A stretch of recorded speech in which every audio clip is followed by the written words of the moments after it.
سورہ حشر کی آیت نمبر 9 میں اللہ تعالیٰ انصاری صحابہ کرام کی تعریف فرماتے ہیں۔ امام مالک رحمہ اللہ تعالیٰ بڑی پیاری بات فرماتے ہیں کہ دنیا میں جہاں جہاں دین اسلام پھیلا ہے تو وہاں پہ ہمیں جہاد نظر آتا ہے، اور وہ علاقے جو ہیں وہ فتح کیے گئے ہیں۔ ایون یہ کہ مکہ شریف بھی جو ہے وہ فتح کیا گیا ہے، لیکن دنیا کا واحد شہر مدینہ شریف ایسی جگہ ہے کہ جسے جہاد سے فتح نہیں کیا گیا، بلکہ یہ محبت اور ایمان سے جو ہے وہ فتح ہوا ہے۔ لہٰذا مدینہ شریف جو ہے یہ محبت ہے اور یہ ایمان والی جگہ ہے۔ پھر آیت مبارکہ پہ اگر غور کیا جائے تو اللہ تعالیٰ کس خوبصورت انداز میں انصاری صحابہ کی تعریف فرما رہے ہیں۔ تبوا الدار والایمان کا لفظ آیا ہے، اور بوا کا معنی ہم نے جانا کہ کسی بہترین جگہ پہ مکان بنانا، اپنا ٹھکانہ بنانا، لہٰذا یہ لفظ جو ہے وہ ایمان کے لیے آ رہا ہے۔ تو ایمان تو کوئی ایسی چیز نہیں ہے کہ جس کے لیے کوئی گھر بنایا جاتا ہے، کوئی ٹھکانہ بنایا جاتا ہے۔ تو یہاں پہ اللہ تعالیٰ نے بڑے خوبصورت انداز کے ساتھ ایمان کو جو ہے وہ بوا کے ساتھ بیان کیا ہے۔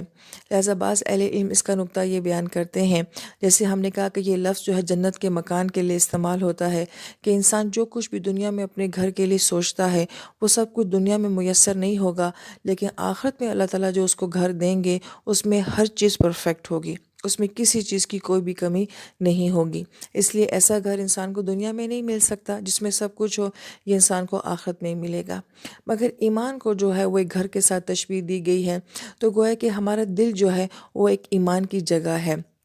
اور جب اس دل میں ایمان آ جاتا ہے تو گویا کہ ہمارا دل جو ہے یہ خوبصورت گھر بن جاتا ہے۔ واللہ عالم، لیکن یہ ایک نقطہ ہے جو اس ضمن میں بیان کیا گیا ہے۔ پھر انصاری صحابہ کی جو دوسری خوبی بیان کی گئی ہے کہ یحبون من ہاجر الیہم، وہ اس بات سے بہت محبت کرتے ہیں کہ جو ان کی طرف ہجرت کر کے آتا ہے۔ اب یہ اندازہ لگائیں کہ آج کی دنیا میں یہ ہمارا اکانومی کا بہت بڑا مسئلہ ہے۔ اگر کوئی ہمیں یہ کہے کہ آپ کے ملک میں مہاجرین آ رہے ہیں تو وہاں پہ شور مچ جاتا ہے کہ اس سے ہماری معیشت پہ بہت فرق پڑ جائے گا، ہمارے ملک کے اوپر بوجھ پڑ جائے گا، اور ہم انہیں سیکورٹی کیسے دیں گے، ہم انہیں روزگار کہاں سے دیں گے، ہم ان کو تعلیم کہاں سے دیں گے۔ کوئی ملک بھی کسی مہاجر کو قبول کرنے کے لیے تیار ہی نہیں ہے، اور اگر کوئی ہجرت کر کے چلا بھی جاتا ہے تو گویا کہ وہ ایک مقروض یا پھر ایک ایسی قوم سمجھی جاتی ہے کہ گویا کہ وہ ہماری ہے ہی نہیں، وہ تو باہر سے آئی ہے، اور جو کچھ بھی اس کے ساتھ کیا جائے اسے بطور احسان سمجھا جاتا ہے۔ مگر اس آیت مبارکہ میں کیا خوبصورت کہا جا رہا ہے کہ انصار وہ لوگ ہیں جو ان کی طرف ہجرت کر کے آتے ہیں، وہ صرف یہ نہیں کہ ان کو اجازت دیتے ہیں کہ وہ ان کی طرف ہجرت کر کے آئیں، بلکہ وہ ان سے محبت کرتے ہیں۔ اگر اس آیت مبارکہ کو ہم اپنی ذات کے اوپر رکھ کے دیکھیں کہ یہ تو اجتماعی مسئلہ ہو گیا کہ مہاجرین آتے ہیں تو گویا کہ وہ ملک والے جو ہیں وہ مہاجروں کو قبول نہیں کرتے ہیں۔ ہم اپنے گھر میں مہمانوں کو کیسے ریسیو کرتے ہیں؟ ایک دن کا آ جائے ٹھیک ہے، 2 دن کا آ جائے قابل برداشت ہے، مگر 3 دن سے زیادہ ہو جائے تو وہ ہمیں بوجھ لگنے شروع ہو جاتے ہیں۔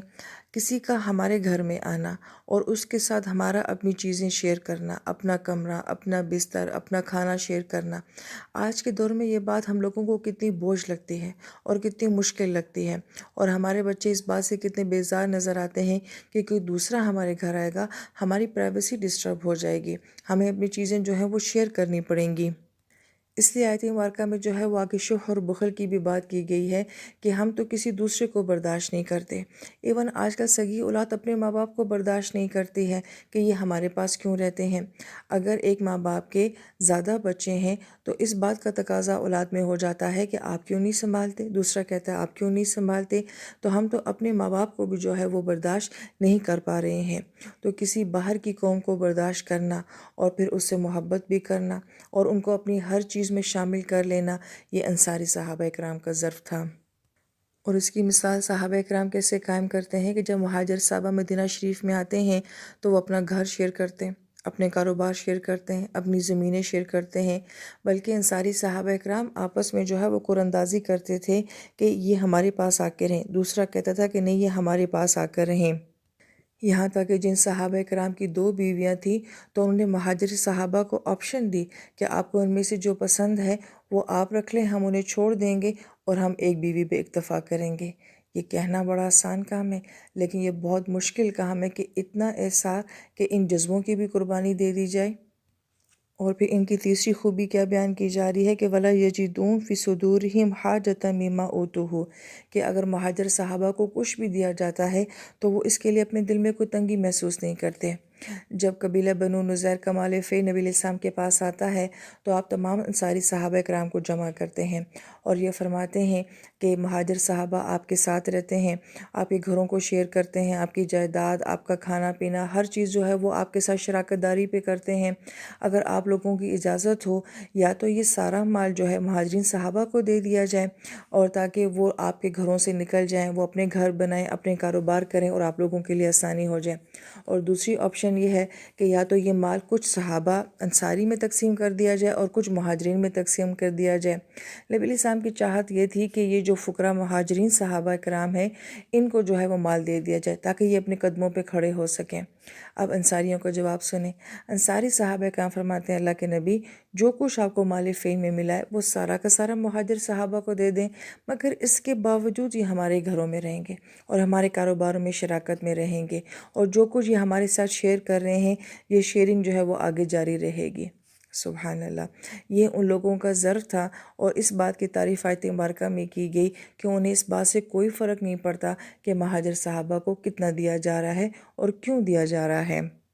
یہاں تک کہ مفسرین کرام یہ فرماتے ہیں کہ یہ وقت گزر جاتا ہے، پھر بحرین میں مسلمانوں کو فتح ہوتی ہے، تو تب جو مال غنیمت آتا ہے تب نبی علیہ السلام فرماتے ہیں کہ چلیں اب کی بار جو ہے سارا انصاری صحابہ کو دے دیا جائے۔ تو انصاری صحابہ انکار کر دیتے ہیں کہ اللہ کے نبی، جب تک ہمارے ساتھ ہمارے یہ بھائی شریک نہیں ہوں گے ہم اس مال میں سے کچھ بھی نہیں لیں گے۔ یعنی کہ مشکل وقت چلا گیا ہے، آسان وقت آ گیا ہے، مگر ان صحابہ کے ظرف پہ کوئی فرق نہیں پڑتا۔ اور چوتھی خوبی صحابہ کرام کی کیا بیان کی جا رہی ہے کہ وَيُؤْثِرُونَ عَلَىٰ أَنفُسِهِمْ وَلَوْ كَانَ بِهِمْ خَصَاصَةٌ، کہ اگرچہ ان کو خود شدید بھوک ہے مگر اس کے باوجود وہ دوسروں کے لیے اِثار کرتے ہیں۔ مفسرین کرام فرماتے ہیں مدینہ کے صحابہ کرام کوئی بہت زیادہ امیر نہیں تھے، مدینہ شریف میں زیادہ ہول تو یہودیوں کا تھا اور یہودیوں کے پاس مال زیادہ تھا، مگر اس کے باوجود بھی ان کے پاس جو تھا جتنا تھا اور ان کے اپنے گھر میں فقر تھا، لیکن ان لوگوں نے ان صحابہ کرام کو جو ہے وہ خوش آمدید کہا۔ اس کے ضمن میں بہت سارے واقعات جو ہمیں حدیث مبارکہ میں ملتے ہیں کہ وہ صحابی جنہوں نے چراغ بجھا کر جو ہے اپنے مہمان کی مہمان نوازی کی، جبکہ اس کے اپنے گھر میں اپنے بچوں کے لیے بھی کھانے کے لیے کچھ نہیں تھا، تھوڑا سا توشہ تھا جو اس کے بچوں کا تھا، بچوں کو سلا دیا، خود منہ چلاتے رہے اور یہ ثابت کیا کہ جیسے کہ ہم بھی کھا رہے ہیں، مگر وہ سارا کھانا جو ہے اپنے مہاجر دوست کو کھلا دیا۔ اور صبح پھر اللہ تعالیٰ نبی علیہ السلام کی زبان مبارک سے جو ہے آسمانوں سے ایسی مہمان نوازوں کی تعریفیں جو ہیں وہ جاری فرمایا کرتے تھے کہ رات کو آپ کے فلاں صحابی کی مہمان نوازی ہمیں بڑی پسند آئی۔ بڑی غور طلب بات یہ ہے کہ کچی گلیوں میں، کچے گھروں میں چراغ بجھا کر اندھیروں میں نیکیاں کرنے والے یہ لوگ ہوتے تھے،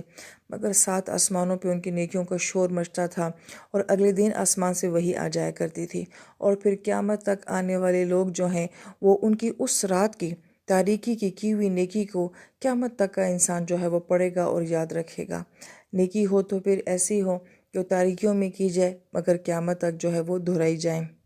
پھر احادیث مبارکہ میں آتا ہے کہ ایک صحابی کے گھر میں بکرے کا سر جاتا ہے،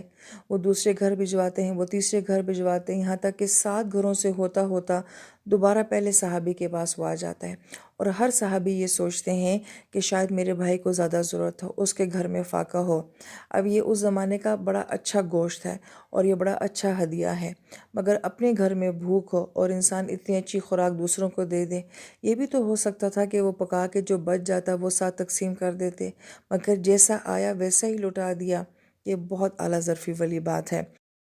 پھر ایک وہ واقعہ جو ہم بچپن سے اپنے اسکول کی کتابوں میں بھی پڑھتے آئے ہیں، لیکن ہمیں تب اس کی گہرائی کا اندازہ نہیں تھا، شاید اب بھی نہ ہو، کہ وہ 3 صحابہ کرام جو کہ جنگ کے میدان میں ہیں، زخموں سے چور ہیں، اور ان کو پانی پلایا جاتا ہے تو اپنے ساتھی زخمی کو دیکھ کے کہتے ہیں کہ پہلے انہیں پلا دیا جائے، دوسرا کہتا ہے تیسرے کو پلا دیا جائے، اور تینوں جو ہیں وہ شہید ہو جاتے ہیں۔ جیتے جاتے تو انسان نیکی کر ہی لیتا ہے، موت بڑوں بڑوں کو ہلا دیتی ہے، اور پھر یہ وہ موتیں ہوا کرتی تھی کہ جب تلواریں زہر میں ڈبو کے لوگ جنگ کیا کرتے تھے، اور زخم کا درد علیحدہ، زہر کا درد علیحدہ ہوا کرتا تھا، اور وہاں پہ کوئی پین کلر نہیں ہوتے تھے، اور وہاں پہ کسی قسم کی کوئی اینٹی بائیوٹک نہیں ہوتی تھی، لیکن وہ تلواروں کے درد میں اور صحرا کی پیاس میں، اور پھر ان صحابہ کرام کا موت کے وقت ایسا اثار کرنا، یہ صحابہ کرام کا مزاج تھا، یہ ان کا ہی معیار تھا۔ اس طرح کے بے شمار واقعات جو ہیں وہ سیرت کی کتابوں میں موجود ہیں، لیکن جب ہم ان واقعات کو پڑھتے ہیں تو بس دل سے ایک آواز آتی ہے کہ واقعی یہ لوگ اس قابل تھے کہ نبی صلی اللہ علیہ وآلہ وسلم کے صحابہ بنائے جاتے، یہی اس قابل تھے، اور یہ معیار اور یہ مقام انہی کو ڈیزرو کرتا ہے۔